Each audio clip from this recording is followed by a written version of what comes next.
Colosenses capítulo 1. Colosenses capítulo 1. Versículos 21 al 23. Así que te animo a tener tu Biblia ya a la mano, bien lista para ver los diferentes versículos que vamos a estudiar esta mañana y que puedan ser de bendición para ti, ¿de acuerdo? Colosenses capítulo 1, versículos 21 al versículo 23. Voy a leerlo. Presta atención al pasaje ahí con tu Biblia, ¿de acuerdo? Dice la palabra de Dios: y a vosotros también, que erais en otro tiempo extraños y enemigos en vuestra mente, haciendo malas obras, ahora os ha reconciliado. Ahora, nota cómo Pablo va distinguiendo diferentes elementos aquí. El primero es que tú estabas en otro tiempo, eras en otro tiempo, un tiempo pasado, ¿de acuerdo? En otro tiempo eras extraño. Quiere decir que entonces si antes era extraño, ahora ya no lo soy. Muy bien. En el presente ya no soy ese extraño. Y no solamente no soy extraño, sino que tampoco soy enemigo. Ahora, ¿cuál sería la parte contraria, de esta sección? No solamente no soy extraño, no soy enemigo, entonces soy conocido y soy amigo. Esta sería la idea de Pablo, ¿de acuerdo? Entonces, hacerte entender esto: eras extraño, eres enemigo, ahora eres alguien conocido y ahora eres un amigo. Y en vuestra mente hacías, ¿qué cosa? Dice el texto, malas obras, pero ahora has sido reconciliado en su cuerpo de carne por medio de la muerte. Y nota para qué: para presentarte como alguien santo y sin mancha e irreprensible delante de Él. Entonces, no solamente pasamos de un tiempo pasado a un tiempo presente, en el cual pasamos de ser extraños y ahora somos conocidos, y no solamente de ser enemigos a ser amigos, sino que ahora antes hacíamos malas obras y hoy somos rescatados, somos redimidos, y el pasaje dice que somos literalmente reconciliados con ese Dios, pero por medio de Cristo, para santificarnos, para presentarnos santos y sin mancha e irreprensibles delante de Él. Si en verdad, y aquí está la condicional en versículo 23, si en verdad permanecéis fundados y firmes en la fe, y sin moveros de la esperanza del evangelio que habéis oído, el cual se predica en toda la creación que está debajo del cielo, del cual yo, Pablo, fui hecho ministro. ¿Ok? Entonces, hay un propósito. Y el propósito de tu reconciliación con Dios es algo más simplemente que otorgarte domicilio en el cielo, ¿de acuerdo? Platicaba de esto con alguien hace unos días y podíamos pensar en el Evangelio. Y me preguntaba, bueno, pero entonces, ¿qué es el Evangelio? Con peras y manzanas, ¿qué es el Evangelio? Y explicaba toda la escena del Evangelio, y llegábamos a esta conclusión: es que realmente el Evangelio que podemos nosotros, o que muchas personas pueden llegar a conocer, es uno que simplemente dice: ¿quieres ir al cielo? Ahí está, Dios te lleva al cielo por medio de Cristo. Es verdad, porque es verdad. En Cristo hay salvación y en Cristo está la garantía de que vamos a su presencia, lo vamos a ver en un momento. Pero el Evangelio se extiende a muchas más áreas que eso. Y el Evangelio es uno que no solamente me presenta como alguien acepto ante Dios, sino que me reconcilia con Él. Y la función no es solamente ponerme un título de propiedad en el cielo, sino que la función de la reconciliación, Pablo la dice en versículo 22. La función de esa reconciliación es la de que mientras tú hacías malas obras, ahora que eres reconciliado con Dios, ya que no eres un extraño y que no eres un enemigo, el propósito, el motivo de tu reconciliación es presentarte santo, sin mancha e irreprensible delante de Él. Esa es la razón. Esta es la esencia de la reconciliación. Volver a un estado en el cual podemos nosotros tener relación íntima con Dios. ¿Sí? Esta es la situación que vamos a ver hoy. Nosotros vamos a ver en esta mañana, en este tema general que hemos estado viendo, cristianismo en tiempos de incertidumbre e insatisfacción. Hemos visto varios elementos: gratitud, oración, esperanza, dolor, sufrimiento, la cruz. Hemos visto varias cosas. Esta mañana vamos a ver uno más: la santidad en tiempos de incertidumbre e insatisfacción. Santidad en tiempos de incertidumbre e insatisfacción. Vamos a ver.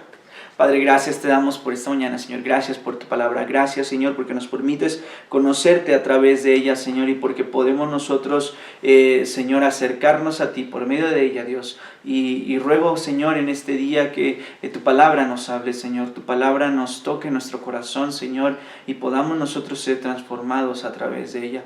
Pido, Señor, tu bendición para mis hermanos que están en sus casas, Señor, que puedan ellos dedicar este tiempo a ti, que puedan ahí tener su Biblia a la mano, Señor, lista para leerla y, Señor, para estudiarla juntos. Y ruego, Dios, que tu Santo Espíritu nos guíe este día. Señor, edifícanos, edifica tu iglesia, aún en esta distancia, en esta separación, Señor. Rogamos tu dirección y pedimos, Señor, que tu Santo Espíritu esté con nosotros. Gracias te damos por todo, Señor, y en el nombre de Jesús oramos.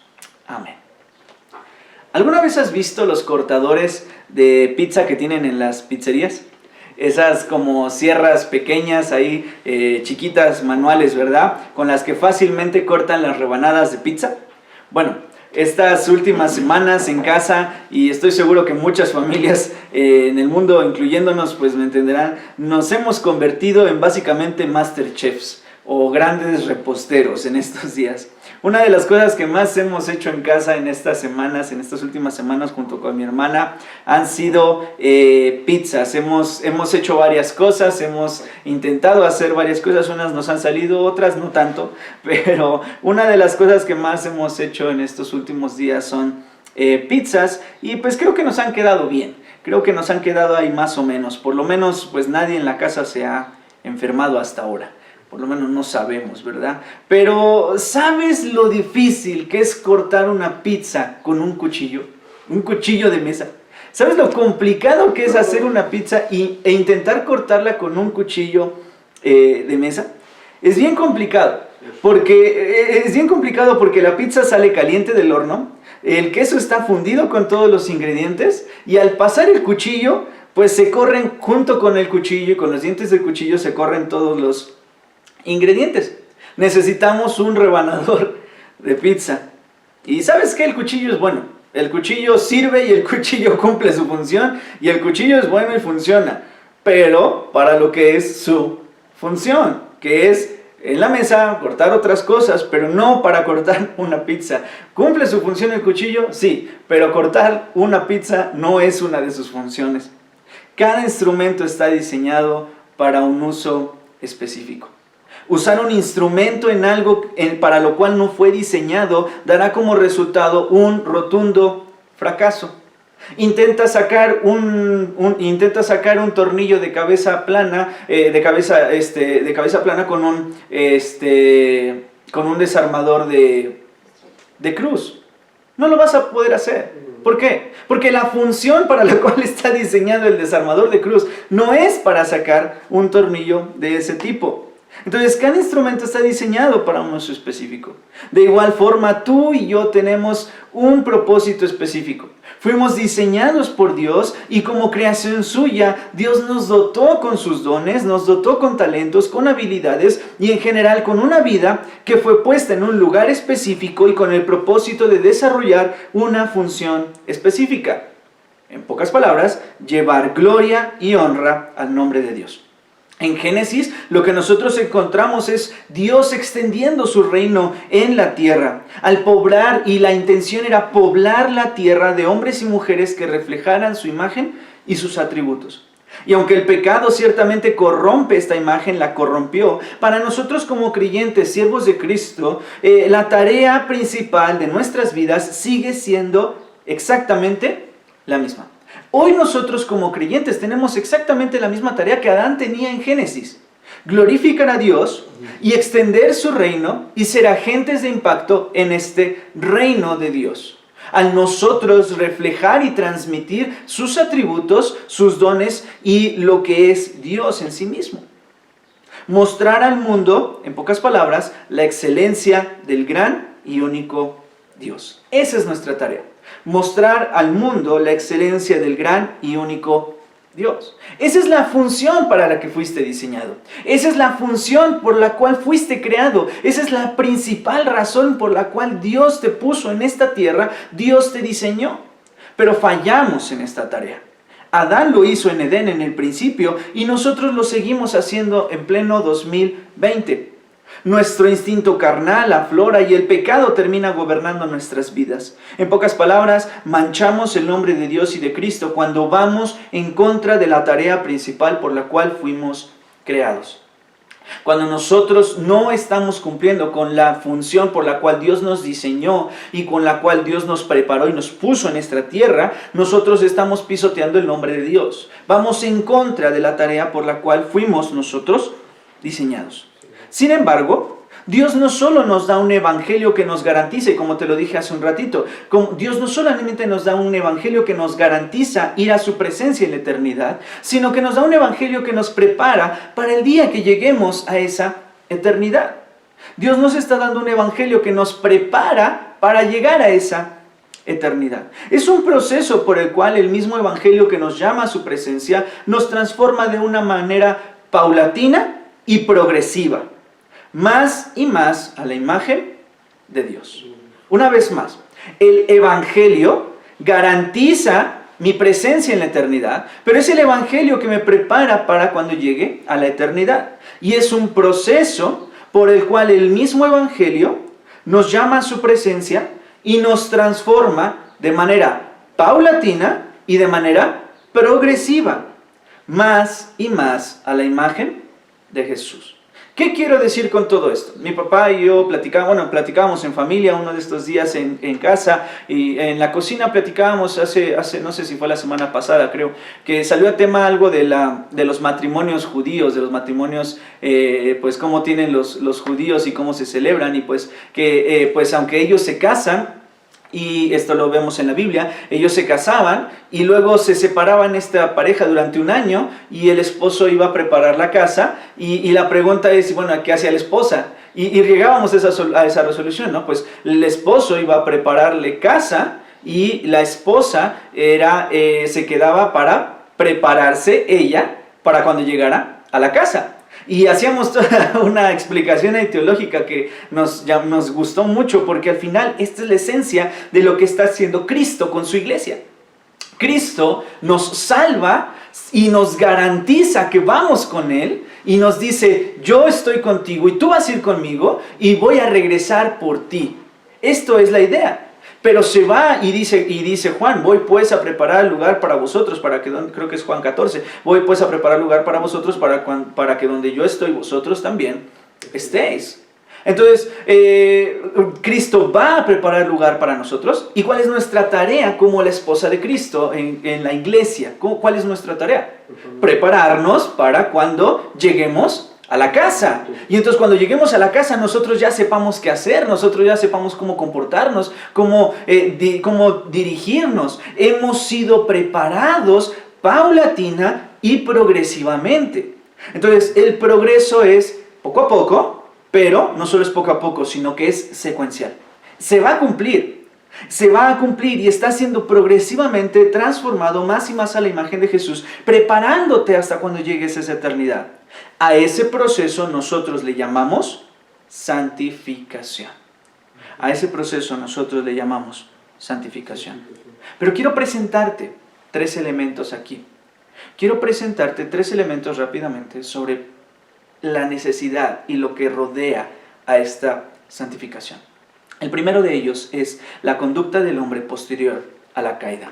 Primero quisiera que observáramos cuál es la conducta del hombre posterior a la caída, para que después, en el segundo punto, conozcamos, bueno, por qué la razón de la santificación, por qué la necesidad de santificación, ¿de acuerdo? Entonces, lo primero que vamos a hacer es plantarnos en cuál es la condición del hombre, cuál es tu condición y mía y la de toda la gente ante la caída, después de la caída. Bueno, lo primero que vemos aquí es que el hombre es diseñado para reflejar la excelencia de Dios.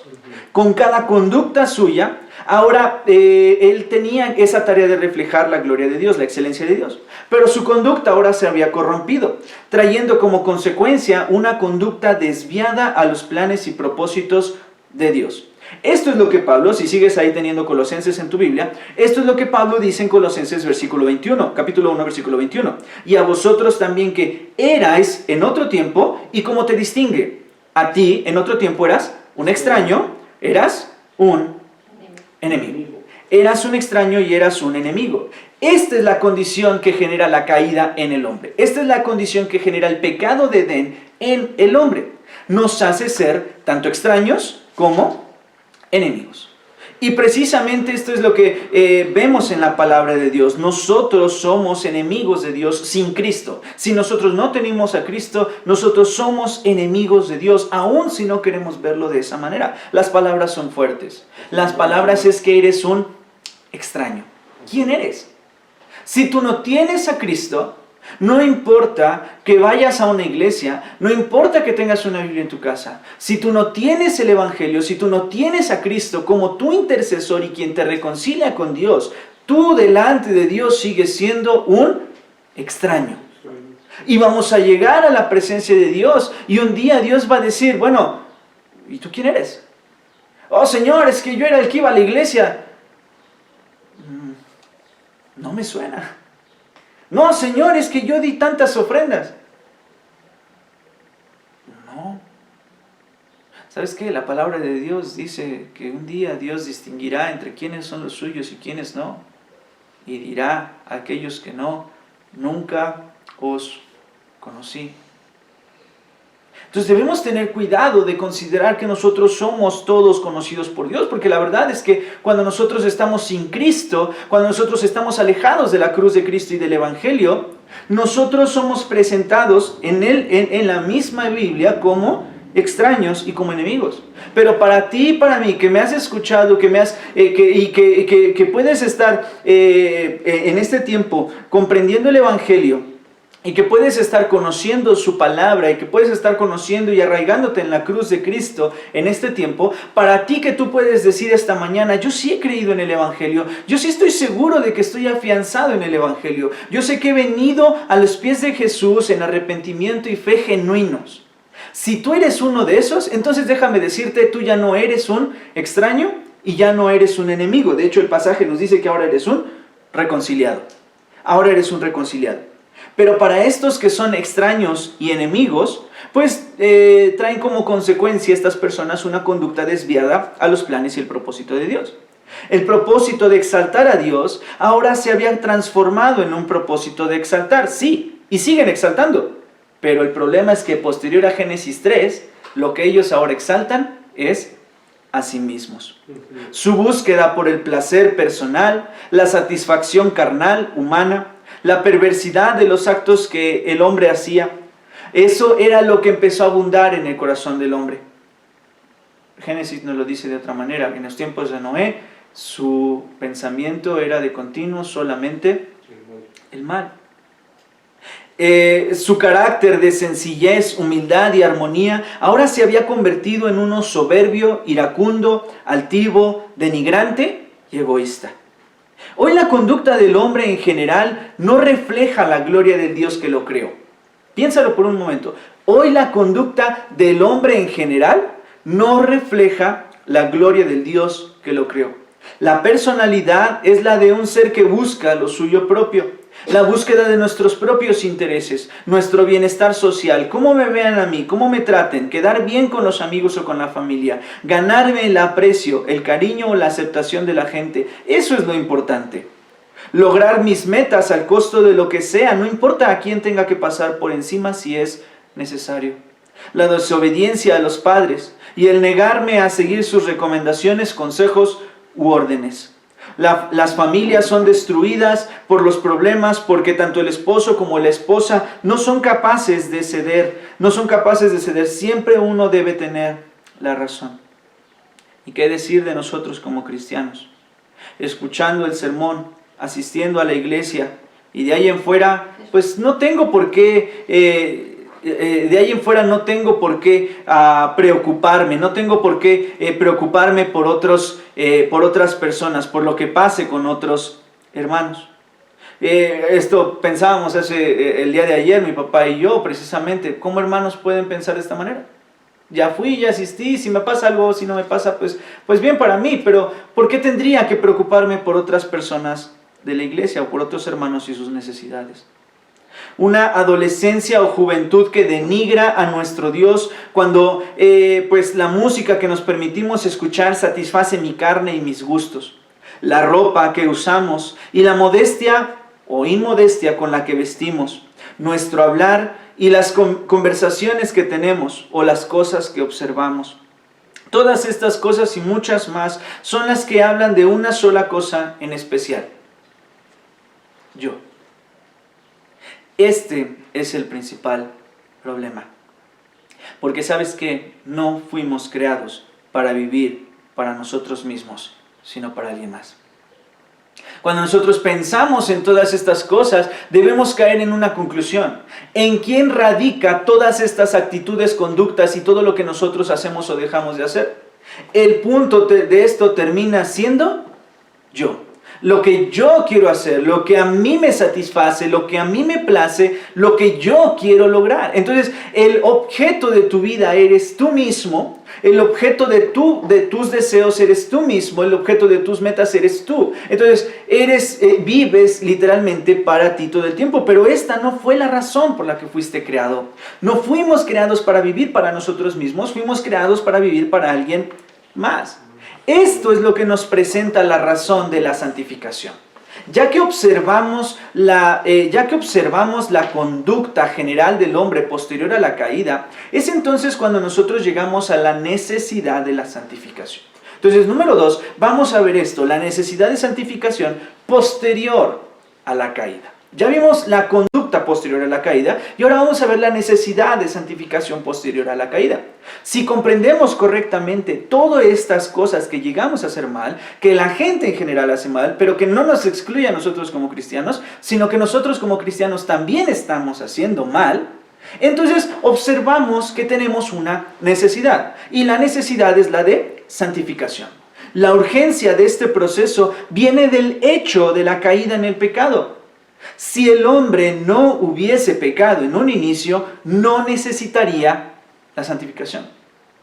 Si el hombre no hubiese pecado en un inicio, no necesitaría la santificación. Sin embargo, al haberse rebelado en contra de Dios y en contra de su esencia, volverse básicamente una esencia corrupta por el pecado, en consecuencia directa, necesita el hombre de un proceso de restauración. ¿Sí? Mi papá tiene la oportunidad de rentar algunos locales y pues cuando terminan pues muchas veces dejan ahí cosas mal en el local o en un departamento y pensaba pues cómo es que desocuparon un departamento hace unos días y pensaban en cómo dejaron unos clavos, ¿verdad?, de concreto ahí en la pared y pues tenían que sacarlos y al sacar el clavo de concreto pues va a romper y va a hacer daño a la pared. ¿Y qué tiene que pasar? Un proceso de restauración. Tenemos que llevar yeso, cemento, lo que sea necesario y tapar esos hoyos y volver a pintar y dejar el muro como estaba en un principio, cuando fue entregado. Esta es la esencia de la santificación. La necesidad de la santificación es que si no hubiera pecado, no necesitaríamos la santificación. Pero como hay pecado, requerimos de esta santificación porque es necesario poner al hombre en el estado con el que fue diseñado. Volver a esa esencia.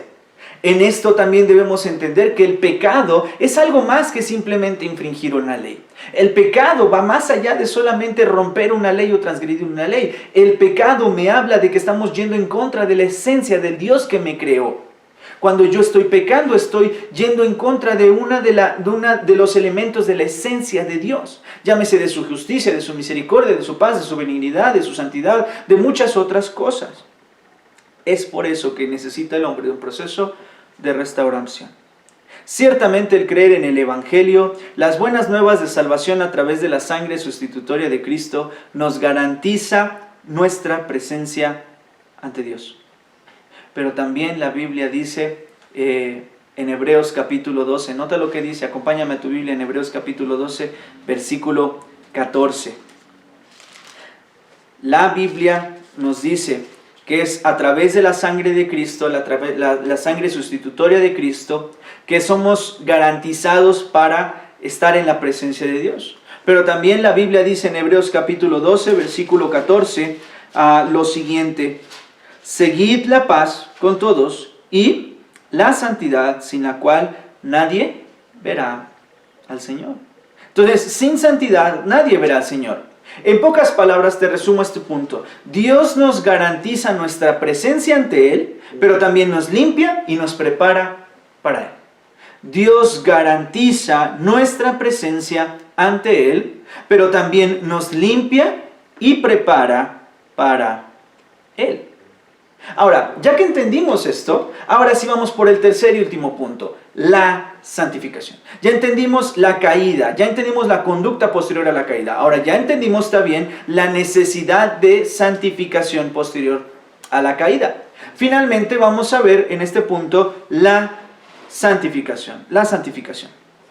Tu esencia de ser regenerado debe de ser corroborada por tu conducta regenerada. Tu esencia de ser regenerado debe ser corroborada por tu conducta regenerada. En otras palabras, tu conducta dice mucho de quién eres. Soy mexicano. Y sabes que el hecho de que yo pueda decir mexicano no es suficiente. Si yo voy a un gobierno extranjero, si yo voy a otro país y de pronto pierdo mi pasaporte, pierdo mis credenciales, pierdo todo, pues nada más llegar y decirle a alguien soy mexicano, pues como que no va a ser suficiente, ¿de acuerdo? No va a ser suficiente que pueda yo llegar a las casillas de votación y vaya, en estas situaciones de pandemia pues cancelaron las votaciones, ¿verdad? Pero no va a ser lo suficiente que yo llegue a las casillas de votación y diga, tengo 18 años, ¿puedo votar? Pues preséntame tu credencial que valida que tienes 18 años, que eres un mayor de edad y eres un ciudadano mexicano. ¿Sí? Entonces, necesitamos papeles que corroboren que somos nosotros de aquí, que pertenecemos aquí. Necesito un acta. ¿Qué tienes a tu mano? ¿Tienes un acta de nacimiento que diga que eres mexicano? ¿Tienes un pasaporte? ¿Tienes una credencial? ¿Tienes, IFE, INE? ¿Tienes la cartilla militar? Algo que diga y que avale que tú eres mexicano. Esta es la misma esencia con el hecho de la santificación. Tu esencia debe ser regenerada, pero tu esencia regenerada debe de ser corroborada por tu conducta regenerada. En otras palabras, tu conducta dice mucho de quién eres. De forma que es imposible decir que eres alguien perteneciente al reino de Dios y que no te comportes como alguien que pertenece al reino de Dios. Es imposible que digas que perteneces al reino de Dios y que no te comportes como alguien que pertenece al reino de Dios. Tú y yo necesitamos la santificación, pues es a través de ella que Cristo nos habilita para usar nuestra vida para el propósito por el cual fue diseñada. Necesitamos el Evangelio y necesitamos lo que Colosenses dice, de esa sangre de Cristo que nos reconcilia con Dios, pero nos reconcilia para presentarnos santos y sin mancha, irreprensibles delante de Él. Ahora, vamos a ver algunos versículos rápidamente que nos hablan también de esta santificación. Nota lo que dice Tito capítulo 2, Tito capítulo 2, versículos 11 al 15. Tito 2, 11 al 15 dice lo siguiente: porque la gracia que se ha manifestado para salvación a todos los hombres, también es esa gracia que dice versículo 12, nos enseña que renunciando a la impiedad y a los deseos mundanos, vivamos, y no dice que vivas en el reino de Dios, ¿verdad? Solamente. No dice que vivas de una manera irreprensible cuando estés en el cielo, cuando estés en la presencia de Dios o cuando camines por las calles de oro. No. ¿Cuándo? Dice el texto, en este siglo. ¿Ok? En este siglo. Y en este siglo, ¿cómo debe ser tu conducta según la gracia salvífica de Dios? Que te enseña a vivir sobria, justa y piadosamente. Entonces te enseña y a renunciar a la impiedad de los deseos mundanos y a que vivamos sobria, justa y piadosamente. Mientras, ¿qué haces? Mientras, dice versículo 13, esperas la esperanza bienaventurada y la manifestación gloriosa de nuestro gran Dios y Salvador, Jesucristo. Entonces, la santificación es este proceso en el cual nosotros vivimos en este siglo sobria, justa y piadosamente, mientras esperamos que Cristo regrese por nosotros. Dice versículo 14 y 15, quien se dio a sí mismo por nosotros para, ¿y qué es la idea? Para redimirte de toda iniquidad y purificar para sí un pueblo propio, celoso de qué cosa? de buenas obras. ¿Y qué era lo que decía Colosenses? Eras extraño, eras enemigo y en otro tiempo haciendo malas obras. Pero ahora que has conocido el Evangelio, eres alguien que está siendo transformado para vivir sobria, justa y piadosamente mientras esperas que Cristo venga y estás renunciando a la impiedad porque has sido reconciliado con Dios para buenas obras. Para buenas obras. Así que eso incluye tus problemas en casa, eso incluye nuestra relación familiar, esto incluye nuestra situación laboral, esto incluye tus amistades, esto incluye la música, esto incluye los libros que lees, esto incluye los lugares a donde vas, esto incluye los amigos con los que te juntas, esto incluye los lugares que visitas, esto incluye muchas y muchas cosas más. Porque ¿cuándo es que debemos comportarnos así? En este siglo. Las fiestas que celebramos, dicen, exactamente. Es imposible decir que pertenecemos al reino y no comportarnos como un ciudadano del reino. Ahora, de hecho Jesús lo está diciendo. Nota lo que dice el libro de Juan, Evangelio de Juan, capítulo 17, versículo 19. Juan 17, 19, nota lo que dice el pasaje. Te voy a leer desde versículo 14. Pero yo les he dado tu palabra y el mundo los aborreció. Y nota cuál es la idea. Estos que han creído en Jesús y que son de Jesús, que le pertenecen a Jesús, nota lo que dice el versículo 14. El mundo los aborrece. ¿Por qué? Porque no son del mundo, como yo tampoco del mundo. ¿Qué te acabo de decir? Si somos del reino, si según yo tengo una credencial que dice que soy parte del reino, que avala que soy parte del reino, pues entonces sabes que el mundo me va a odiar, porque no soy del mundo. Pero versículo 15 dice Jesús, no ruego que los quites del mundo, sino que los guardes del mal. Entonces aquí es donde nosotros tenemos que hacer un alto, porque muchos cristianos esperan vivir sus vidas como alejándose de todo lo que les haga pecar, y se meten y se encierran en una burbuja espiritual esperando que nada les pase, ¿verdad? Y entonces no queremos tener contacto con amigos, no queremos tener contacto con familia, no queremos tener contacto con escuela, no queremos tener contacto con nada. No es el caso. No queremos tener contacto con redes sociales o con internet. Y pues cada familia lo hace a su manera, ¿verdad? Pero este no es el punto. Jesús mismo está diciendo, no te ruego que los quites del mundo, sino que los guardes del mal. ¿Del mal del dónde? Del mundo. Entonces estamos en el mundo.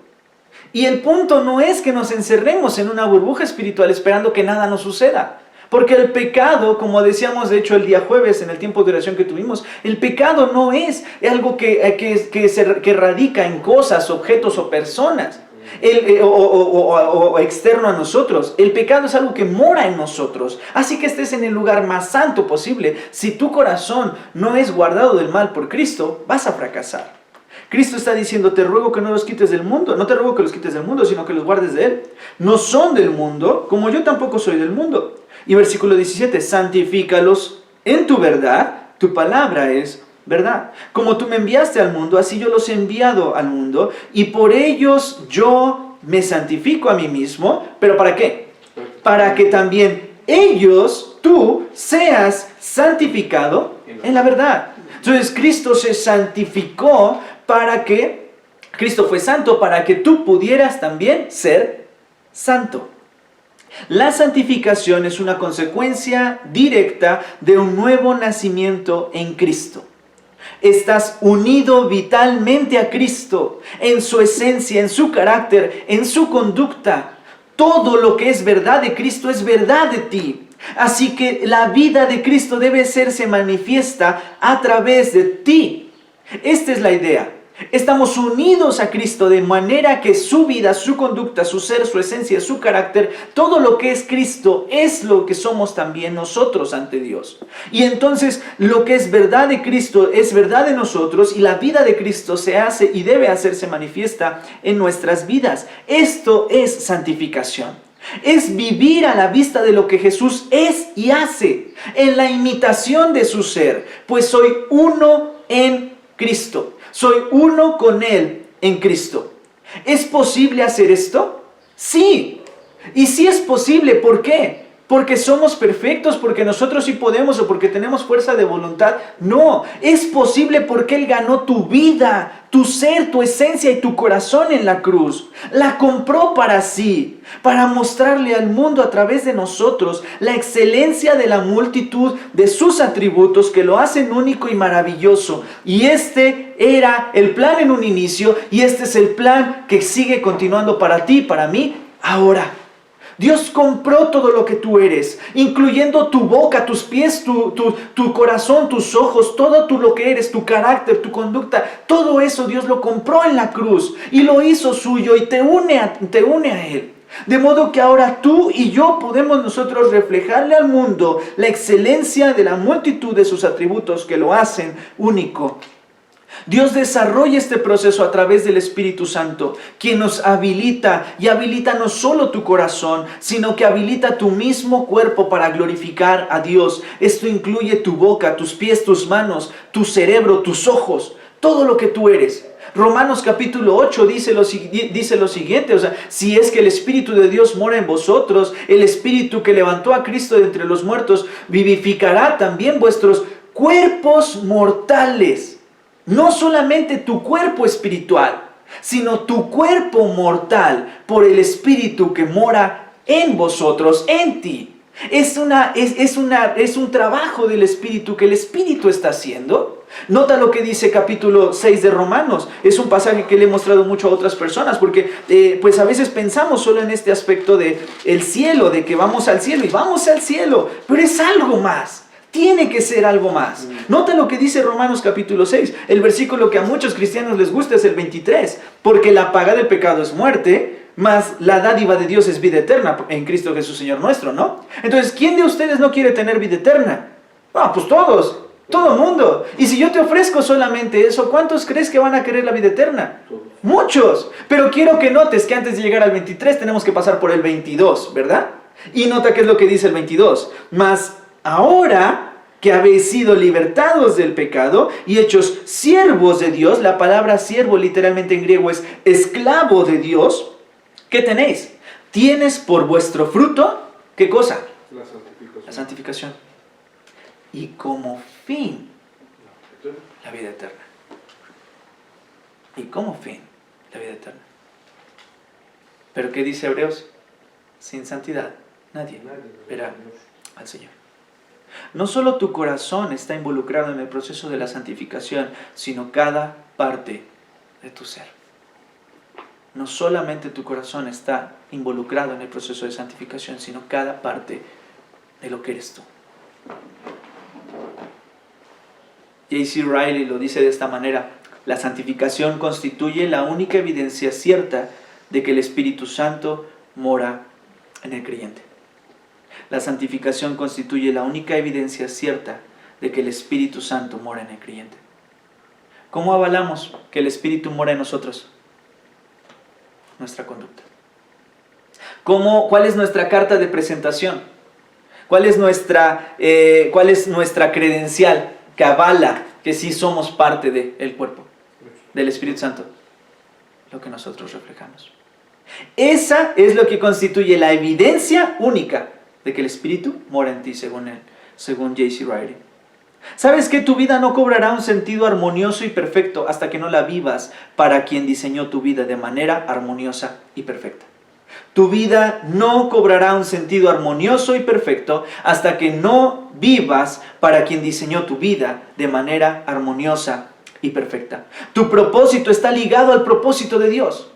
Tu propósito está ligado al propósito de Dios. Y cuando intentamos vivir bajo un propósito distinto, nosotros mismos, las cosas salen de nuestro control.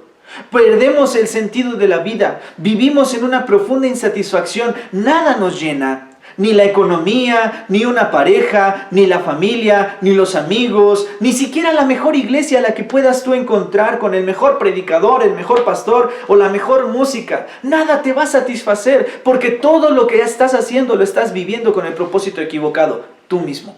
Si lo estás viviendo con el propósito equivocado, nada te va a satisfacer. Pero la santificación nos apunta a un mejor propósito. Nos direcciona a quien debemos servir y para quien debemos vivir. La santificación nos direcciona a quien debemos servir y para quien debemos vivir.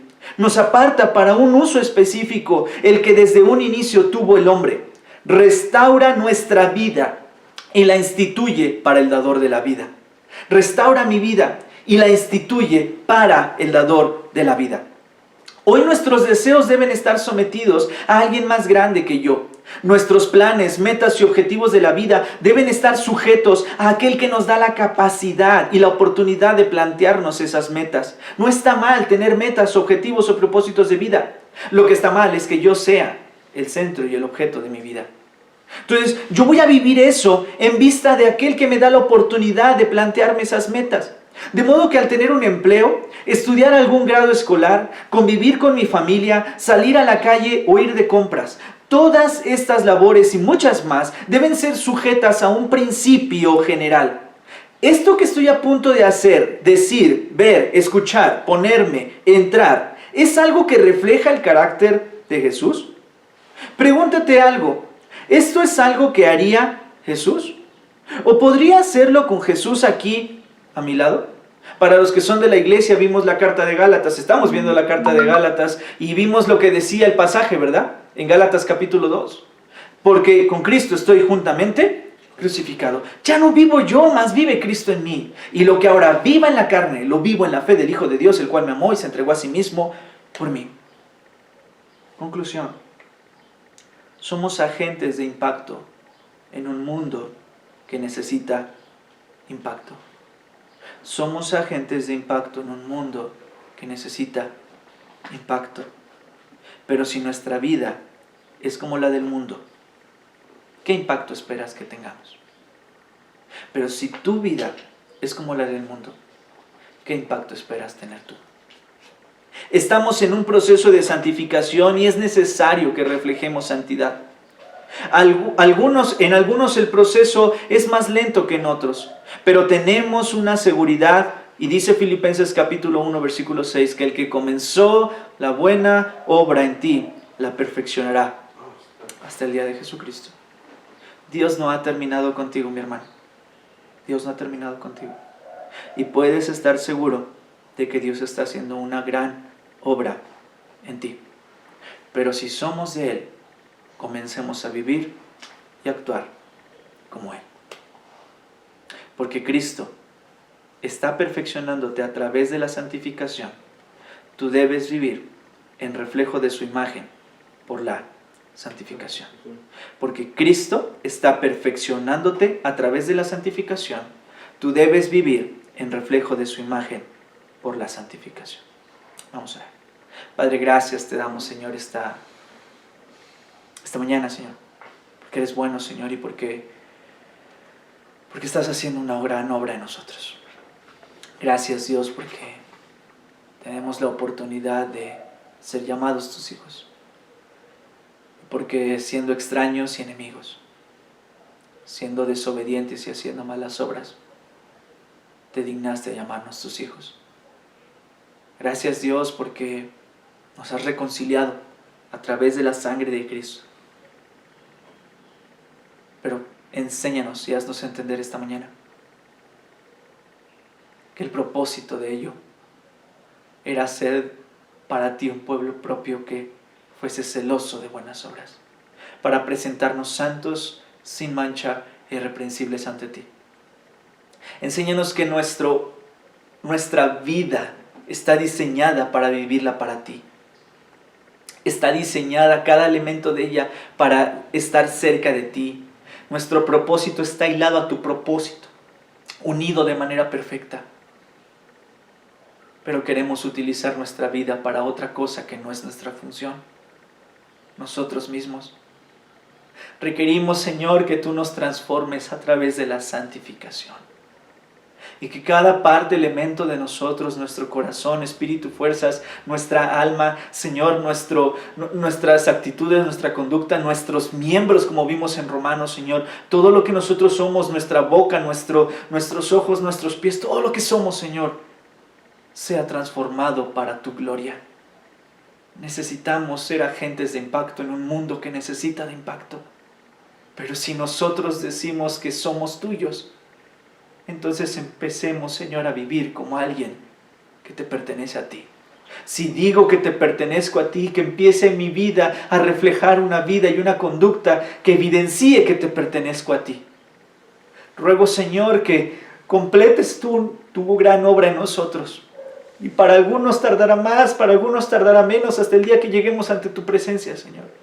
Pero esta mañana puedo descansar en una verdad, que el que comenzó una obra hermosa en nosotros la va a terminar, porque Él sí es fiel. Gracias, Dios, por tu palabra. Gracias por permitirnos conocerte. Gracias porque ahora hemos sido reconciliados contigo. Ahora, Señor, transforma nuestra vida, corazón y ser, para que muestre al mundo la multitud de tus atributos únicos. Gracias te damos por todo esto. Pedimos tu bendición. Pido que bendigas esta iglesia, Dios proveerá. Y, Señor, que podamos vivir día a día un poco más para tu gloria. En nombre de Cristo oramos.